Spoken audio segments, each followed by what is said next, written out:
भव्य हिंदू संमेलनात आज उपस्थिती दर्शवली आहे. नक्की काय कारण आणि कशा पद्धतीने आपली रूपरेषा होती? राज्यामध्ये आणि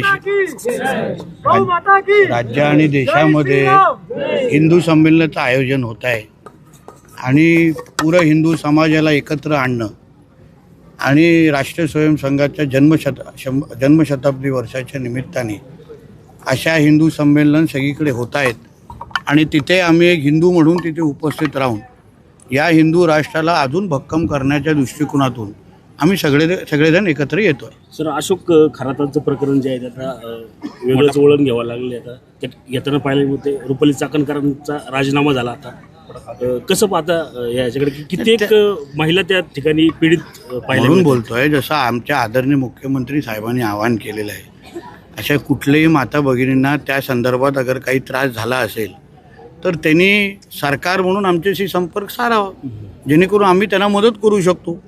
आता प्रत्येक धर्मामध्ये असे सडके आंबे असतात.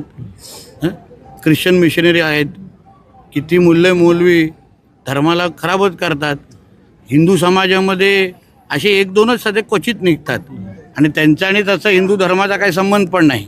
आणि म्हणून ह्या निमित्ताने मी एवढंच सांगेन की सरकार म्हणून आम्ही त्या सगळ्या भगिनींच्या बरोबर आहोत.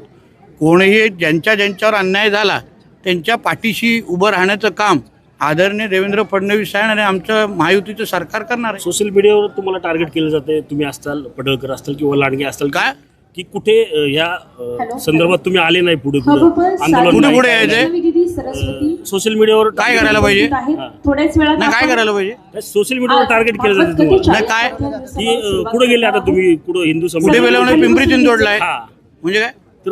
तर मला तुझा प्रश्नच कळला नाही. कसलं टार्गेट? तुम्हाला टार्गेट केलं जातं की तुम्ही अन्य ठिकाणी धर्मियांच्या ठिकाणी जाऊन भाषण घेता. इथं खरातांच्या वेळेस मात्र तुम्ही कुठं काय बोलता? आता बोललो ना, तुझ्या प्रश्नाला उत्तर तर दिलंय ना. सोशल मीडियावर तुम्हाला टार्गेट केलं जातं. सोशल मीडियामध्ये सगळ्याच प्रकारचे प्राणी असतात. त्याच्यात काय? लहान मुलीवरती देखील हल्ला झालेला आहे, ऍसिड हल्ला, त्या संदर्भात देखील तुम्ही बोललो नाही. त्यामुळे कुठल्या लहान मुलीवर ऍसिड हल्ला मध्ये हो, तर माझ्याकडे माहिती आली तर मी बोलणार. त्यामुळे माझ्या जिभेला हाड नाही बाबा, माझ्या जिभेला हाड नाही, त्याची तू चिंता करू नको. माझ्याकडे माहिती आली ना, मी निश्चित बोलतो, मला काय प्रॉब्लेम नाही. एकंदरीत पाहिलं तर मोरे गोसावी या आरक्षित जमिनीबाबत आपण पण असे काही जे लोक आहेत, तिथं विषय संपवतो, असे काही जे लोक आहेत जे मुसलमान समाजाबद्दल अगर काय झालं ते खूप लोक किती बिळामध्ये बसतात आम्हालाही माहिती आहे. फक्त हिंदू धर्माची बदनामी करण्यासाठी काही लोकांना फार एकदम गुदगुद्या येतात ज्या आता होत आहेत ना, त्यांनी तसंच सर्व धर्म समवायाची भाषा करतात ना. हां, मग कोण जेव्हा हिरवे साप वळवळतात तेव्हा पण त्यांनी त्याला थोबाड उघडावं. बोला.